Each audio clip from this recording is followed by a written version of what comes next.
नमस्कार आपण माने देखुछंती भिओडी टीवी गाँव सहर पल्ली दिल्ली विभिन्न राज्य सह देश विदेश ଆପଣମାନଙ୍କୁ ସ୍ୱାଗତ କରୁଅଛି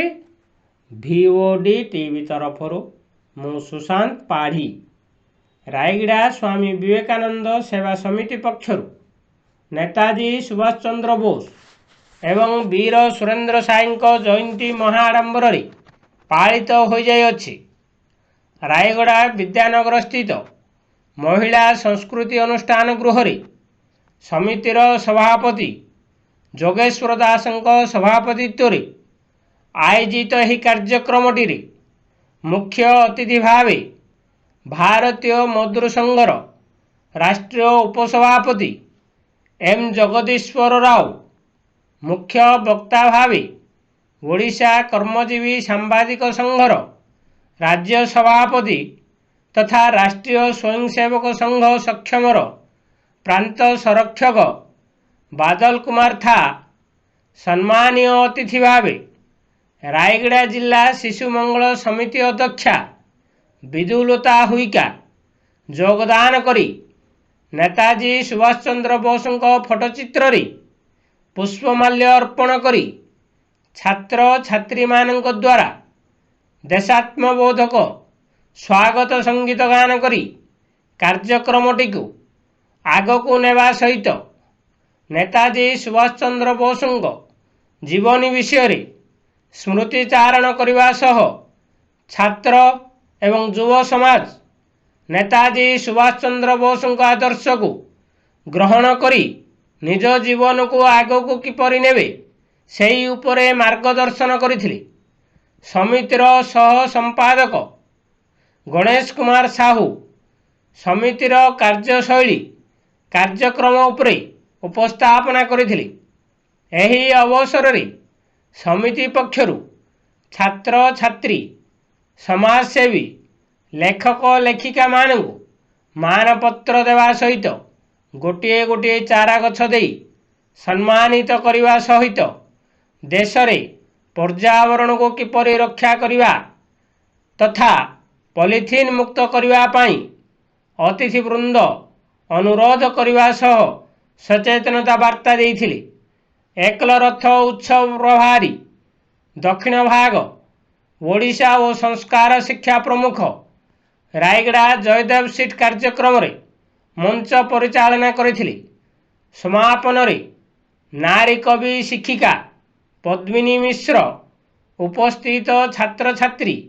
ମାନ୍ୟଗଣ୍ୟ ବ୍ୟକ୍ତିମାନଙ୍କୁ ଧନ୍ୟବାଦ ଅର୍ପଣ କରିଥିଲେ। ଉକ୍ତ କାର୍ଯ୍ୟକ୍ରମକୁ ଦୁର୍ଗା ମାଧବ ଘୋଷ, ଉଷାରାଣୀ ଦାସ, ରାମକୃଷ୍ଣ ପାଣିଗ୍ରାହୀ, ପ୍ରଦୀପ ସାହୁ, ଅଶ୍ୱିନୀ ନାୟକ, ନେହା ସିଂ ପରିଚାଳନା କରିଥିଲେ। ଉକ୍ତ କାର୍ଯ୍ୟକ୍ରମରେ ରାୟଗଡ଼ା ସ୍ୱୟଂଶାସିତ ମହାବିଦ୍ୟାଳୟର ଏନ୍ସିସି ଶିକ୍ଷକ ଉଦୟ ନାୟକଙ୍କ ସହ ଛାତ୍ରମାନେ, ଅଧିବକ୍ତା ପରିଷଦର ସଭାପତି କିଶୋର କୁମାର ସାହୁ, ଜେକେ ପେପର ମଜଦୁର ସଂଘର ସମ୍ପାଦକ ଏ ତିରୁପତି ରାଓ, ସଭାପତି ଏସ୍ ଦୁର୍ଗା, ଗାୟତ୍ରୀ ନଗର ସରସ୍ୱତୀ ଶିଶୁ ବିଦ୍ୟା ମନ୍ଦିର ଛାତ୍ରଛାତ୍ରୀ ଏବଂ ଗୁରୁମା ଗୁରୁଜୀ, ସ୍ୱାମୀ ବିବେକାନନ୍ଦ ସ୍କୁଲର ଛାତ୍ରଛାତ୍ରୀ, ଭାରତୀୟ ମଜଦୁର ସଂଘର କାର୍ଯ୍ୟକର୍ତ୍ତାଙ୍କ ସହିତ ବିଭିନ୍ନ ସଂଗଠନର ନେତୃବୃନ୍ଦ ଏବଂ ମାନ୍ୟଗଣ୍ୟ ବ୍ୟକ୍ତି ଯୋଗ ଦେଇଥିଲେ।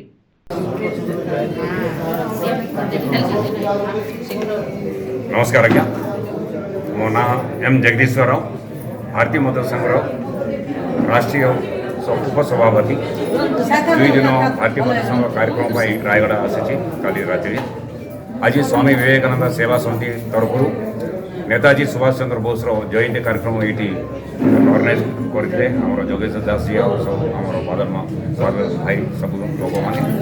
आज मेन आमर कौन जे पर्यावरण दिवस प्लास्टिक रहित पर्यावरण करने जोड़ा सरकार कौच आमर बीएमएस भी कौच प्लास्टिकटा आम नेबार ना और पर्यावरण दिवस कर नेताजी सुभाष चंद्र बोस जयंती आम आज सबू जिते पर्यावरण कम कर रायगढ़ जिले में सभी भाई भौणी छात्र छात्री मान सबको गोटे गछटा और गोटे सर्टिफिकेट आम ये साल पूरा वर्ष ये सर्विस एक्टिविटी कर सम्मानित करके सर्टिफिकेट आम देर ये मुख्य उद्देश्य जे जो भी नेताजी सुभाष जयंती हो जो भी फंक्शन हो से प्लास्टिक यूज न करी पर्यावरण काम करवा और पर्यावरण आमर सब प्रयत्न करवा बेसी इम्पोर्टेंस देवा सेटा आमर मेन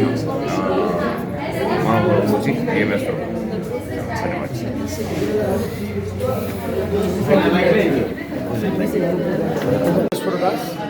स्वामी विवेकानंद सेवा समितिर मो सभापति दायित्व अच्छी आ स्वामी विवेकानंद सेवा समिति 18 वर्ष उद्देश्य नहीं आज अनुष्ठान करी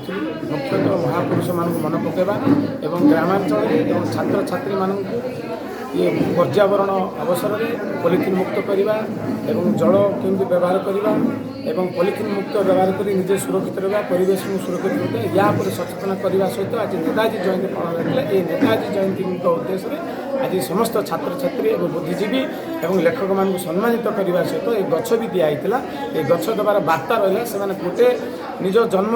दिन में गोटे गछ लगे निजर गछ को बचातु एवं निजर परिवेश सुरक्षा बचातु निज प्राण को बचातु यही बार्ता नहीं आज नेताजी जयंती भी पालन करा।